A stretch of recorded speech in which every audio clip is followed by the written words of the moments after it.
You done it, right? No, it's like, it's a fact. Hey. That was quick. Driving Driving like 60 miles an hour now. You gotta hit the e-brake, I'm like. Okay. We're live to YouTube.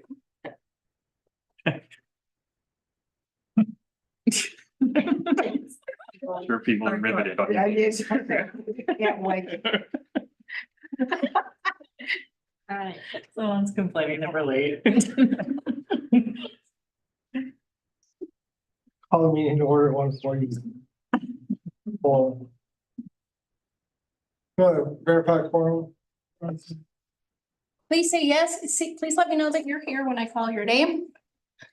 Aaliyah Armstrong. Faith Dayton. Yes. Teresa DeSimone. Yes. Jackie Williams, Drew Giacomini, Hare, or anyone from Ford Street Project. Joanna Olson. Yes. Underground crypt, and it's the depiction of what looks like. Hey Denise, could you mute for us? Thank you. I'm here. Yes. Thank you. Paul Davis. Here. Karen Lovato. Yes. Amanda Archer. Here. Judy Albert. Here. Dan McIntyre. Here. Kendra Palma, or anyone with Tapestry Family Services. Will Van Zandt. Here. Brady North. Here. Denise Gorney.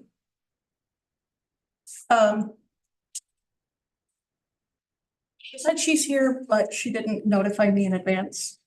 And neither did Joanna. So how do I do this, Dan? What do you mean? How do I record there? They're really just that down the quorum. Okay, But not for them, okay. okay. Hannah Nanas or Sarah McCormick or anyone with the city of Fort Bragg. I don't know what's going on.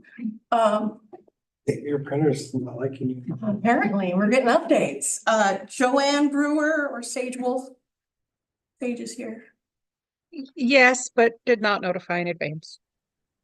Sorry. Camille Leggett. I'm here. Hello, everyone. Kate Mather or anyone with Nation's Finest. Yeah, we're here. Hi, both of you. Nicholas Yeah, Kennedy. we're here. What great, welcome. Nicholas. I'm here.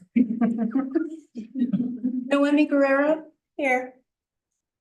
Anyone with Northern Circle Indian Housing Authority? If my mic is working, I'm here. Hi, Tiara. I have to just, I can come down if you need me to. I wasn't told I needed to put in advance. I'm sorry. I'm just taking over for Priest.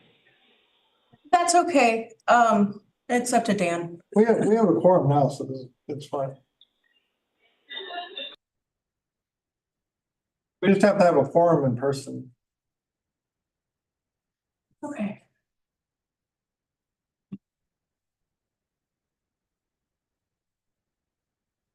So that's one, two, three, four agencies not, or representatives not included. So that makes 13 present. So we have a quorum. Thank you.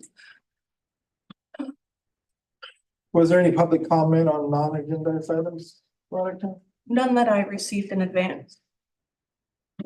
Any public comment in the room or on Zoom that are on non-agendized topics? I'm not seeing. We're gonna go to the approval of minutes from the January 8th, 2024 full membership meeting.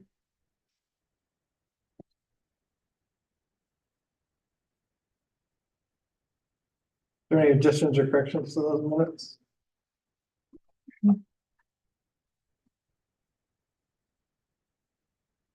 If there's no additions or corrections to the January 8th, I need a motion to approve those. I can make a motion to approve the October 16th minutes. January 8th one. Oh, January 8th, sorry, January 8th minutes? Yeah. Is there a second? A second. Thank you. Any questions? Yeah, Full membership, right? yeah, Was I not here? Do we know? Because I'm on the list, but I think I was. You want me to look? Yeah, I'm sorry. I just saw it. If you don't mind. yeah, I don't see him on the minutes, Veronica. In my memory doesn't. go Oh, that and it far says that I did some, oh, well, it says I appointed. You did something? Yeah, so I think You I. probably were here. Reading correct minutes. I don't have the minutes in front of me. Either that or you got on the train, you got on the railroad train because you weren't here. I mean, that could be too. Oh, I know what happened. I didn't have you on my sheet yet. Okay. You were new to the membership and I just hadn't added you, so my apologies. I will make sure to add you back. Okay, so with If I was- Nicholas's correction, is there any other corrections? Not roll call, Veronica? Okay, when I call your name, please, maybe, please say yes, no, or abstain. Faith Dayton. Yes. All right, it's being done again. Teresa, Yes. Paul, Yes. Karen, Abstain.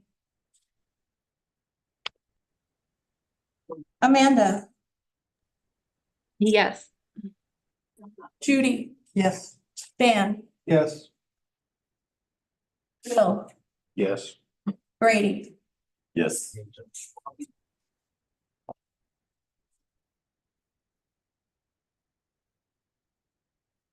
Nick, Yes. Noemi. Abstain. Motion passed. Can we move on to reports and presentation? We'll start with the county, Karen. We're still working on our behavioral health bridge program, background documents, administrative documents, and hopefully once we get all of those finalized contracts and agreements, we'll have some additional exciting news about opportunities for folks who it's opportunities for interim temporary housing similar to what full service partnership does, but for those who don't qualify for full service partnership and yet are still behavioral health clients. So it's kind of a niche program, but it does expand resources. And so that's something that's exciting that we're looking to bring to the community once we get all the administrative pieces in place. Cool. I had Megan? Yeah, I had two quick updates. One, following, some of you may have attended a entertaining and difficult stakeholder group meeting about a month and a half ago that we engaged in to prepare for our HAP 5 application.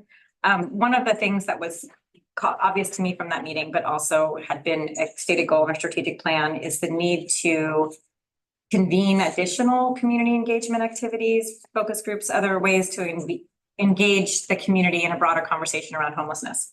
To that end, Veronica and I are meeting with a local person who seems to be interested in doing that kind of work. You may not remember it is next week.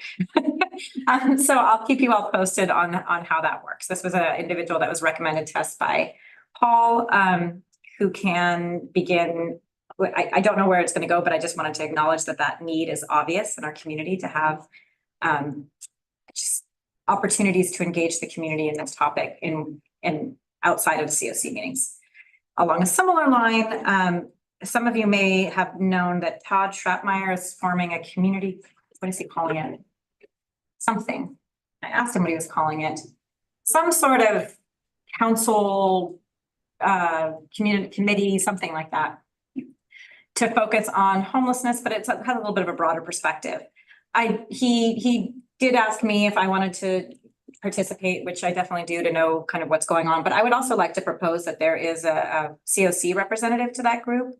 So I just want to leave that out there as a thing that maybe the COC might want to discuss in the future. We don't need, it's not agendized right now. We don't need to talk about it. We don't need to make a decision, but it does feel to me as if it would be good to have somebody participate in whatever that group is that's forming to make sure there's good communication back and forth between the COC and whatever that group is working on.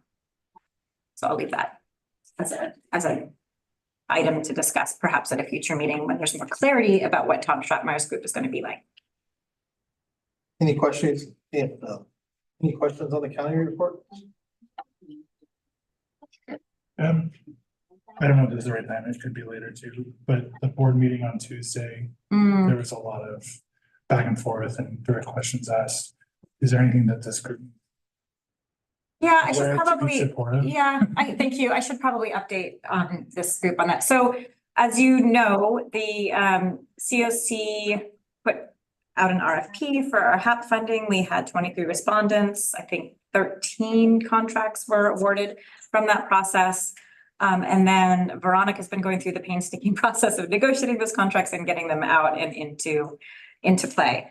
Some of those contracts are retroactive. And 2 of those contracts went before the Board of Supervisors on Tuesday, and there was some concern expressed about them being retroactive. And for that reason, they did not have unanimous support by the Board of Supervisors. I don't think this is going to get in the way of contracts being approved, but it is something of note. To that, we're trying to get these, we don't like retroactive contracts either. But when you go through a contracting process, particularly when it's been an RFP process, the whole thing can take a really long time. So there will be 2 more retroactive contracts for sure from that HAP allocation. So the MCHC shelter is coming up, and so is Ford Street project. They will be retroactive. We should expect at least one Board of Supervisors to vote no, but the contracts will go through. So Project Sanctuaries was one of those that was questioned on Tuesday. Did the Board of Supervisors that didn't want to vote on it have any miraculous thing on how to get it? I think he made a point of that he had no problems with the contracts or the programs themselves. I believe that to be true. I mean, I really don't think that was that. I would not. I take responsibility for late contracts, even though I will just do that. Even though there are many pieces along the way that can lead to a delay. Contracting process through the county is just really slow. There's a lot of people that need to approve things. Some of these contracts were newer, or we had to kind of negotiate the parameters around them. Most of the contracts are not at the same dollar amount that the grantee requested. So that necessarily involves some conversation. There's a few contracts that were resulted where it was like, okay, this one is simple and exactly, and those ones will go faster. When there is this back and forth around the contract language, it does take longer. So if the review committee did not approve the full amount of the funding, we have to discuss that with the contractor. We can't just have a better budget without a conversation about it. So all of that takes time. Well, maybe the supervisor has a miraculous pill to speed up bureaucracy. I do, just to add, Megan, because this does impact all county contracts, not just the ones that were specifically addressed that day. I do think there is a greater look that's being had at, county policy 1 that really outlines the contracting policy, because this is affecting all of the departments, and ultimately the policy strongly states that we shouldn't be having retro contracts. So I think there are some other approaches that are being taken to take a look at the expectation. But it's definitely hitting our units as far as not engaging in retroactive contracts unless absolutely necessary. I do think that the RFP process itself has the Board of Supervisors as the very last step. So from their perspective, I can see that is a little difficult. It is, they're not engaged until the very end. But that is the way the process works right now. I mean, Karen's right. So that's how the county policy works around RFP process. The very last step is the Board of Supervisors approval. So many other people have had the opportunity to know that what's happening, engage in what's happening, review the contract, and the Board of Supervisors are the very last. So from their perspective, I can see that that's frustrating, but we are following the county process. Well, I mean, if it's a county process and they're frustrated, maybe they need to rewrite that process. I think that's what they're I think that's what they're looking at. Yeah. Policy one is about purchasing and contracting. Specific to HAP, these will be the last two retroactive contracts. And in my negotiations, I'm asking the contractors that we still have outstanding contracts with to have a start date upon signing. They're all planned for July 1st or after. So I do not anticipate any of those start dates being after July 1st, but it'll prevent anything from being retroactive even by a day. Some of the contracts and some of the projects are brand new, and it's much easier to have a flexible timeline. And I tried to comment that when you have an emergency shelter contract, if you have a break in services, people can't be sheltered. So it is sort of it's a higher stakes kind of project to have gaps in funding. Well, unfortunately, that's gonna have to happen sometime so that they can understand the repercussions of why. Well, sometimes it's our fault. So I don't want to be responsible for that either. That impacted it. Yeah. And they were very unique. Yeah, there were some, I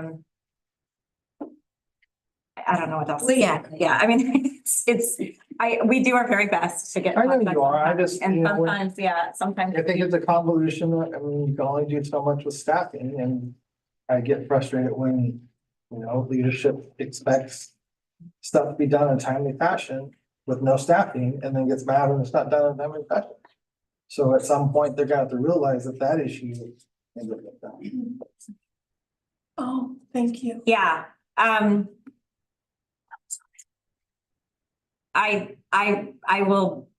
we are going to do our very, very best to have this not impact the providers themselves. And I think at the end of the day, the providers are not going to be impacted. It's challenging for the providers as well to have those really long gaps. So I appreciate that for all of us, it's best not to have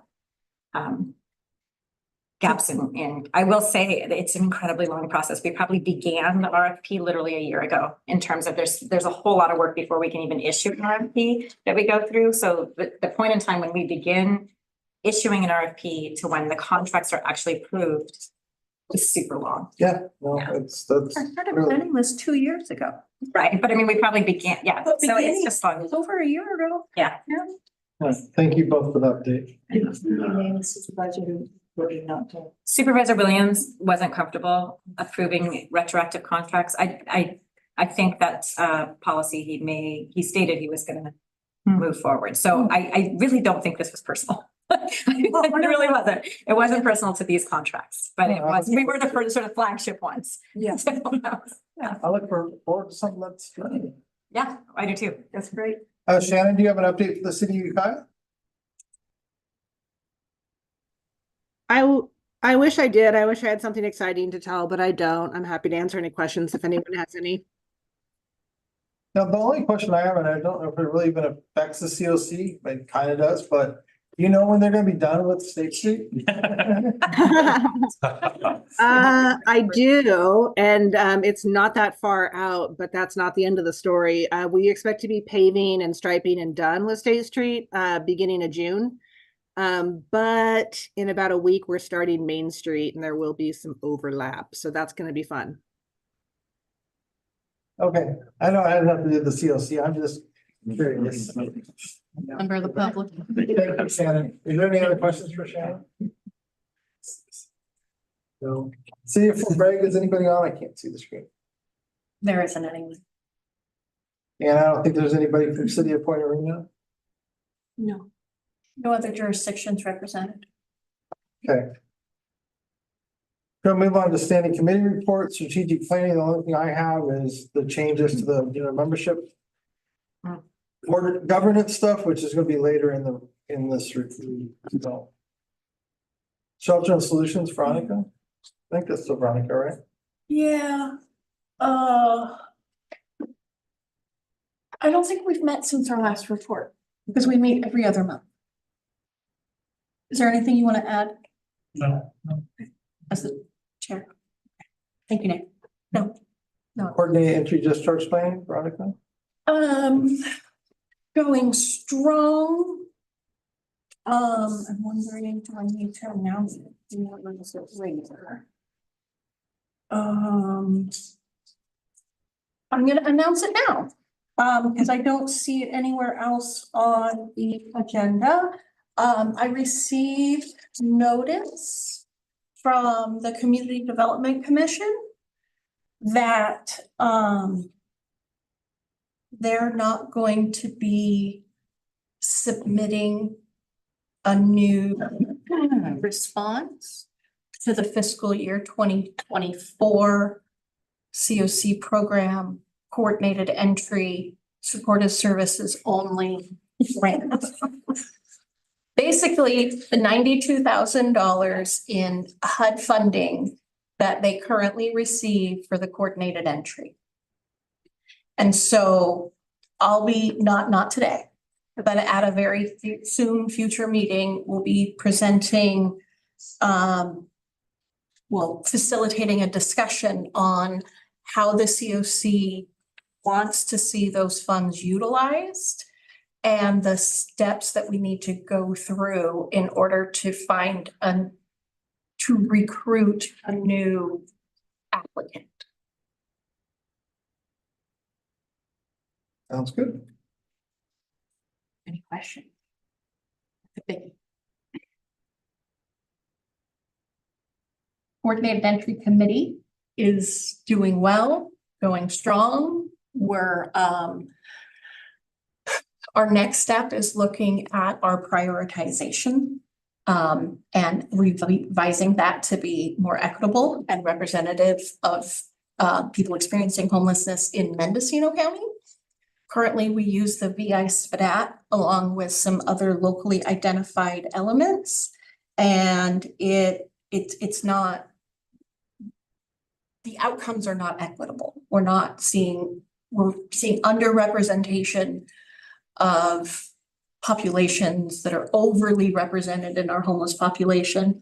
One example, people who are, tribal members or identify as Native American.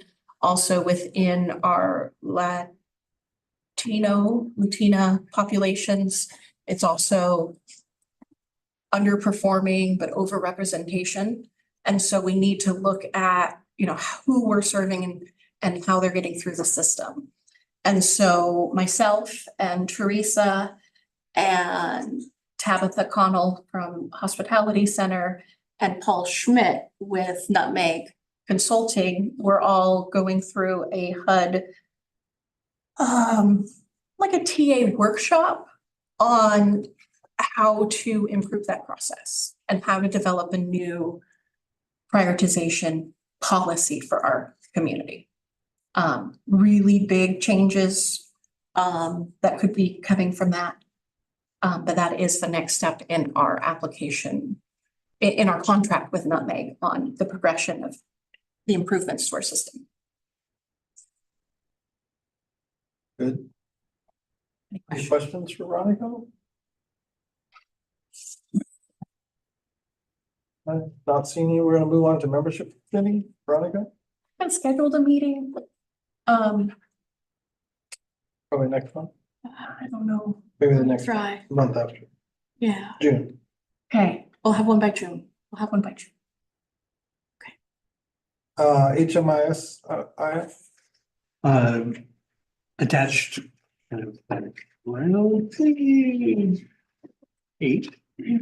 Starting with page 8 is our March 2024 data completeness report. It will look remarkably similar to a lot of our previous data completeness reports. Generally, most of the projects are scoring very high, 90, from the 95 and up, which is excellent.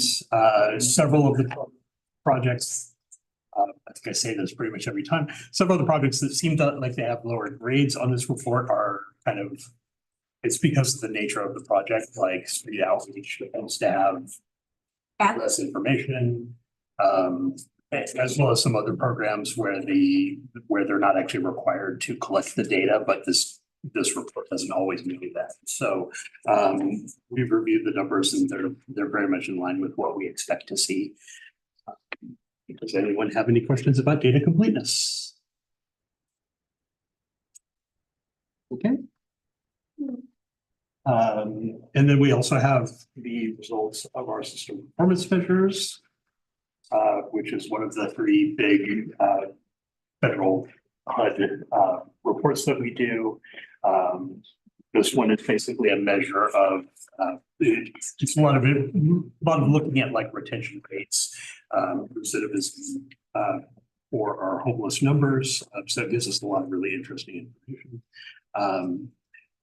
Our numbers are this year were generally fairly much in line with where they were in previous years. The one place that I know that we did a lot better is in having more exit destinations, a higher percentage of exit destinations, particularly for street outreach, which is actually working too, as well as a number of different programs.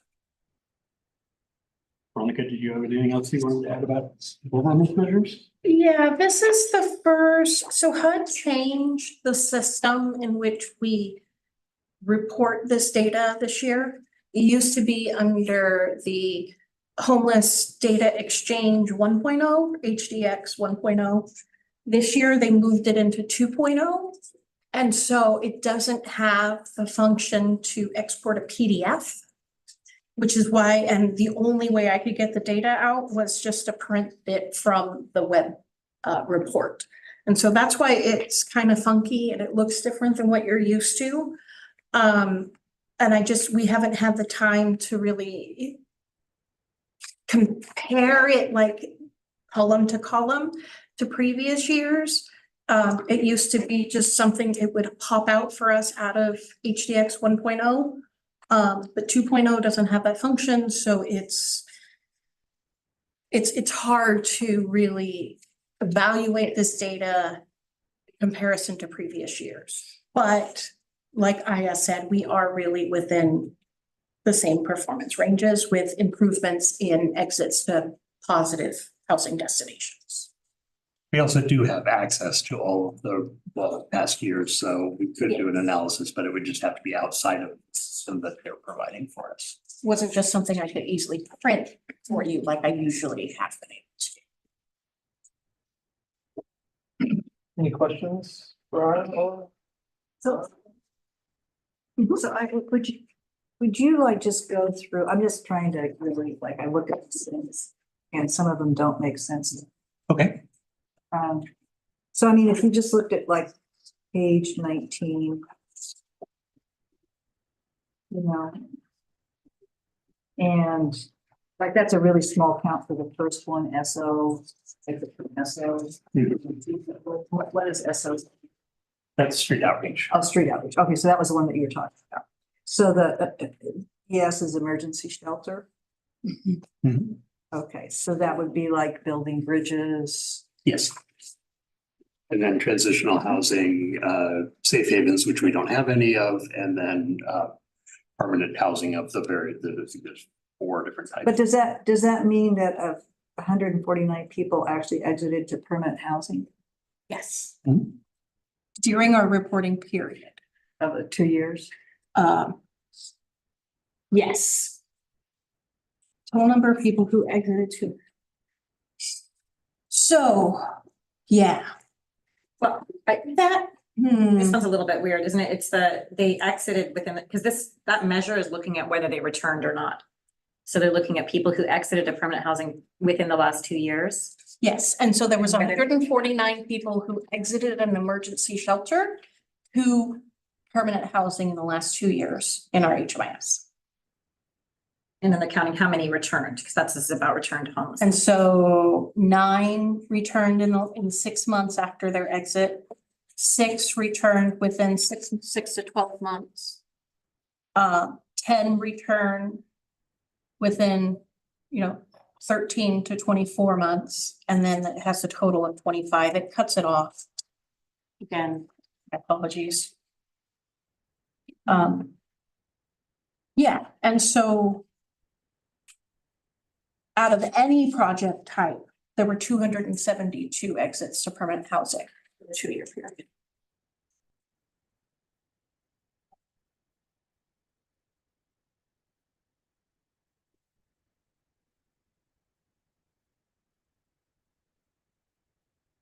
How many know if there's more questions. What's UDE? On page, Universal data elements. That's a category of questions that it's a term HUD has identified in the HMIS data standards. And so it's all the data elements that are universal to all HMIS projects. So whether it's a street outreach or permanent housing program, they're all going to ask those questions. Now you get into other data, you get into other categories, and they'll only apply to certain project types. A good example of that is one of the universal data elements is whether or not a person is a veteran. But then there are other questions related to them being a veteran, which might only be like program specific, like pretty much Nation's Finest would ask a bunch of additional questions, which would not be part of the UDE, but are useful for their particular project. thank you. So just to go back to the page 19. So in other words, at the bottom, where it says total, and I don't, when it says returns to homelessness,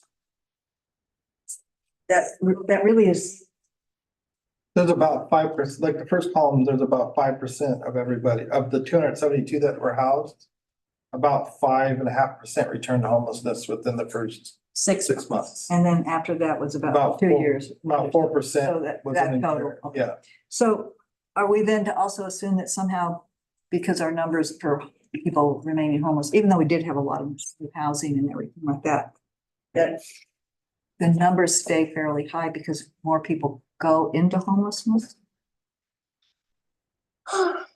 Because, I mean, that's a pretty substantial amount of people. For as many people as we get housed, lose housing. And so it's this constant cycle that we just don't. we're not necessarily lose housing, but get in the system and know that they lost housing, like they might not. Well, they became homeless. Yeah, But this is a subset of people who entered the homeless services system in either shelter, street outreach, or transitional housing. Yeah. They became permanently housed, including those who were in a permanent housing program and then left for whatever reason, Right. and whether they came back or not. So the percent, I think this is pointing to our success in keeping them. keeping people housed. It doesn't look that bad to me, I gotta say. No. I think So- that sounds pretty low. There's logic behind this question that changes that. This is the number of people who return to homelessness that are recorded in our That's right. HMIS. That we know about. So if they became homeless and just stayed on the streets and didn't engage with anyone, We wouldn't know. they're not in this. We don't know. Oh, okay, so it could theoretically be higher. Right, so of the people who exited on, within this period, how many actually should come back, Showed up again. reappear? Okay. So if they don't reappear because they don't trust us, or they don't believe in the system left. anymore, Moved to county. we don't know about them and this doesn't include them. So depends on how quality your data is. And Okay. you don't know what you don't know.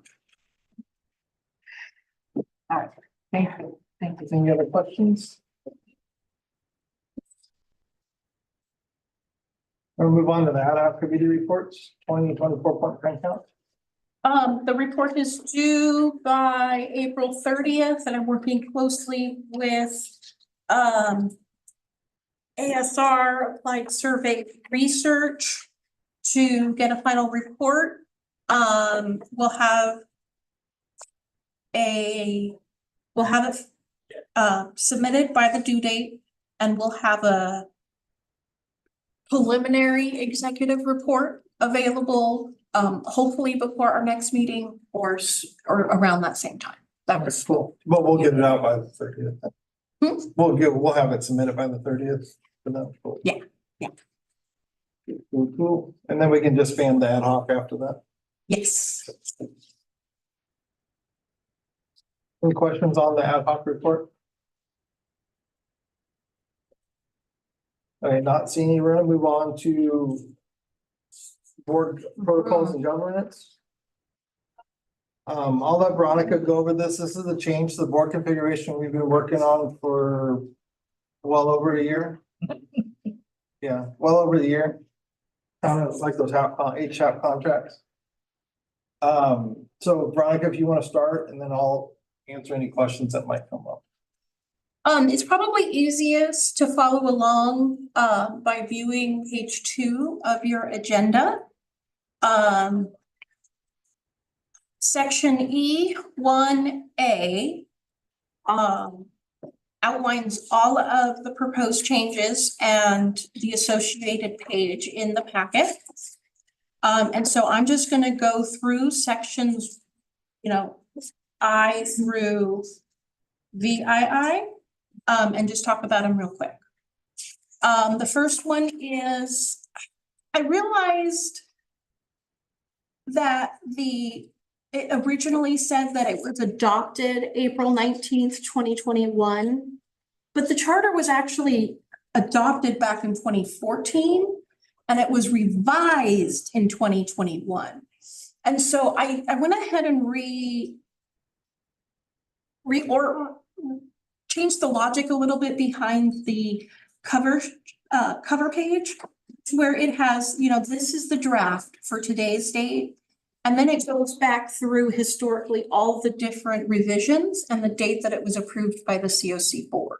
So I went through all of the history of those revisions so that it was more transparent that, no, this wasn't adopted in 2024. It was revised and to show that history. That was kind of a new thing. So does anybody have any questions on that? Second one, removal of text from the governance charter, describing, okay, so page 39 of your packet or page 3 of the charter. The text was, when a service provider in Mendocino County receives ESG funds and that provider is not already represented on the governing board, a new seat will be created for and offered to them. There was discussion at the last meeting on whether that should be retained or not.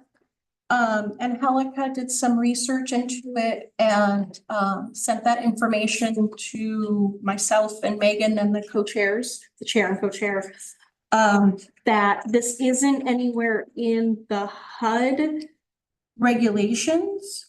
And her recollection aligns with mine in that when the governance charter was originally created, there were no ESG recipients in the community. It was one of those years where we just didn't qualify for any. And so that original group wanted to make sure if we do get ESG recipients, that they're included. We now they're both on the current board. And the discussion at the last meeting was that if it's not required by the regulations, we should probably to go ahead and remove it. And so that's what we've done. Because it doesn't really apply. And because they would still be a member to even qualify to get the ESG funding, so. Yes, yes. So this just means that if we get a new ESG recipient in the community and they're not already a board member, we won't be offering them a board seat. But they have to be a COC member. Okay. Third change, we wanted to add a committee, the Diversity, Equity, Inclusion Committee. So on pages 50, 51, or 14, 15, depending on how you look at it. There's some additional language. I added it to the list of committees on page 50 or 14. And then, unfortunately, the work group wasn't able to meet in the time that this had to be noticed. And so I went ahead and just left the original draft language. And whenever the membership has recommendations on those changes, we can bring that back to the full membership and update the charter. We removed the previous governing board seats on page 58 or 22. And then we added in the new ones on page 59 or 23. We also added governing board selection pool language and the groups. And that's also on page 5923. And then the next page, we changed the term co-chair, governing board co-chair to governing board vice chair. That was a request for a long time. And those are all the proposed changes.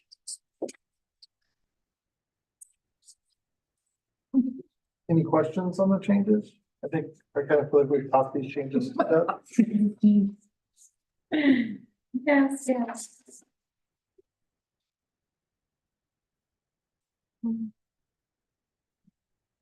Maybe if we talk about it for a year, it becomes no longer controversial. But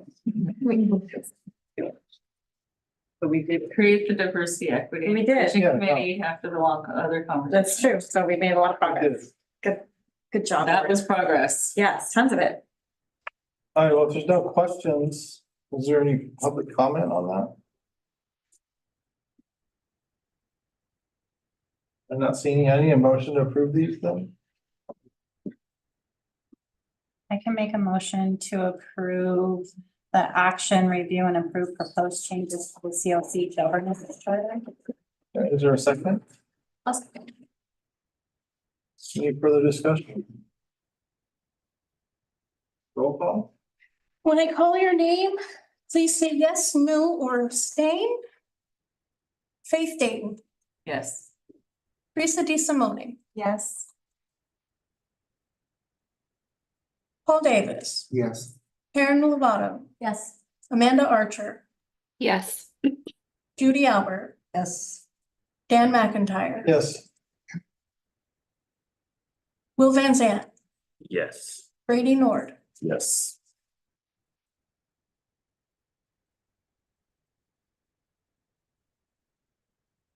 Nicholas Kennedy, Yes. Noemi Guerrero. Yes. Motion approved unanimously. We'll move on to funding. Before we do that, I just wanna. Okay. Yeah. So the next step after we approve this governance charter changes is Veronica will be preparing a press release very shortly to explain that we're welcoming new board nominations. We also have an online nomination form for an individual to nominate themselves. And then as a reminder, the voting is kind of public, just get ready for that. So at the next board meeting, we will be passing out a ballot, you're gonna fill it out. And then we have to read the results out loud. So just so you know, that's how it works. I know, Oh, I get it now. it's awkward, but sometimes it's not awkward because we don't have enough, we don't even have enough candidates and it becomes less awkward. So we don't know how it's gonna go yet, just from, I think all that process is on its way. Thank you. So we currently have 12 active board members. There are 12 seats. We have 12 active or Look at page 3 of your agenda. It outlines everybody. We have 12 active board members. But you still have terms that need to be reset. Oh, there are some that are expiring. I need to. yeah, that's what I thought. So Okay. we actually, You got- hardly almost everybody has an expired. Who's not expired? You? And there was like one other random person who's not expired. It's, A lot of I them, think it's literally only you. well, there's a lot of them that expire. I don't know. You're right, we're- Where's this list?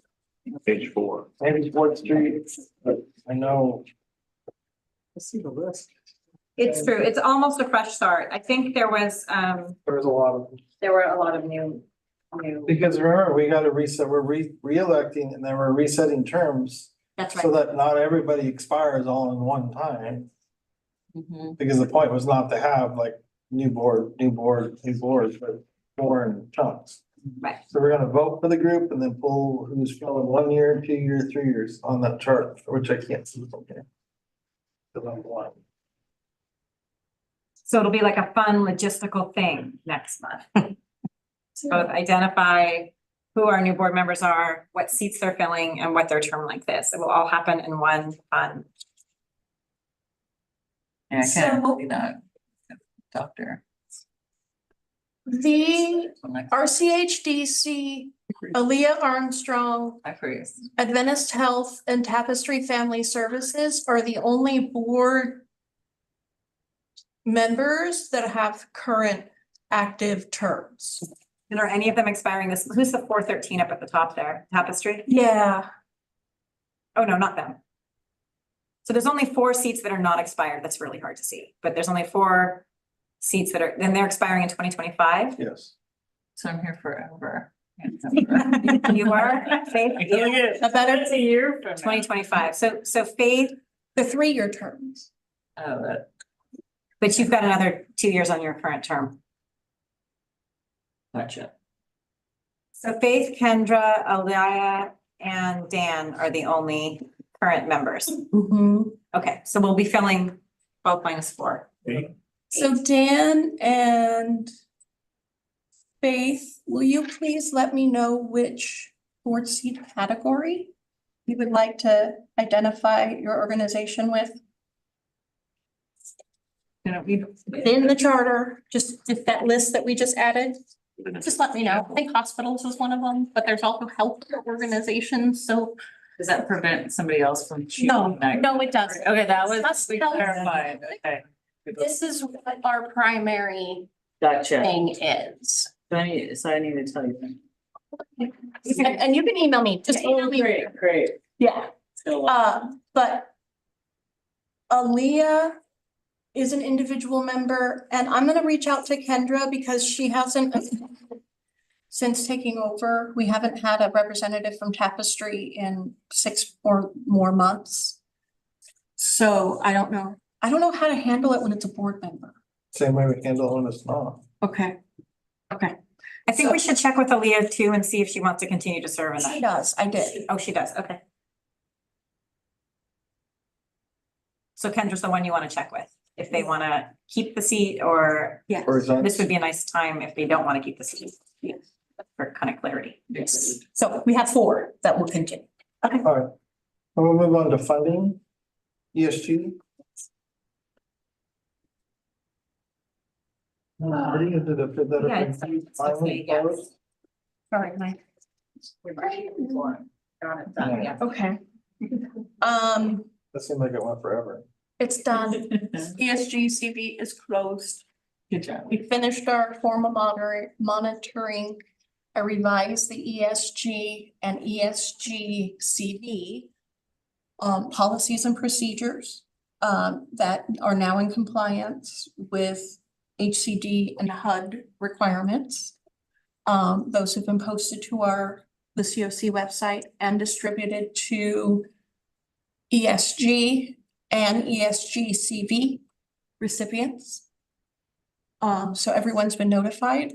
The only last piece that we're doing is some final closing of the books internally within the county. And that's all I have underneath. Any questions on ESG? I'm not seeing we're gonna go down to HF, but I think you kind of gave an update earlier. And the round 5 application was submitted by the deadline, which was after our last meeting. And I think that might be the last round of HF too. We will see, possibly. I should have moved the HUD COC program up. It's not really an update, but I wanted to let the group know we did receive our application debriefing. I haven't had an opportunity to really go through it because it was received the day before I published this. So We'll just do it. Well, do you want to do it next meeting or you want to do it the following meeting? I'd like to do it the following meeting Do the following unless there's a pressure for that. I think so. I can forward it to anyone that's Next meeting's interested. gonna be busy. And that's all I have for funding updates. Any questions on the HUD? Or the HUD COC funding? Any projects anybody wants to announce? Any announcements? We're chatty today. No events, no nothing? I don't have it. We have we have a grand opening that's coming up, but it's just not in this county, unfortunately. Where is it? In Rico. Oh, why? Okay, if there's no announcements, the next meeting is gonna be May 15th, which is gonna be another full membership meeting. And that's when the elections are gonna be. So make sure to fill out your nomination forms, and I'm assuming you're gonna send those forms out to everybody that Yes. is in here right now Yes. I'm also going to publish a press release with the link. informing the public that we're accepting nominations with a link to the membership application and the nomination form. I'm also then going to share that same information with all the contacts I know of with the various tribal nations and tribal housing entities in the community to inform them that we now have a tribally designated seat on our board. And if any of them are interested in filling that seat, to place membership if they haven't already. So it'll also have the link to the membership application and the link to the nomination. Okay. Is there anything else that the COC would like me to do? I'll also post it to the website. So I'll email it to you guys. And you can give me a link, I'll put it on the Facebook page. Thank you. All right, if that's all, thank you everybody for coming. We'll see you May 15th.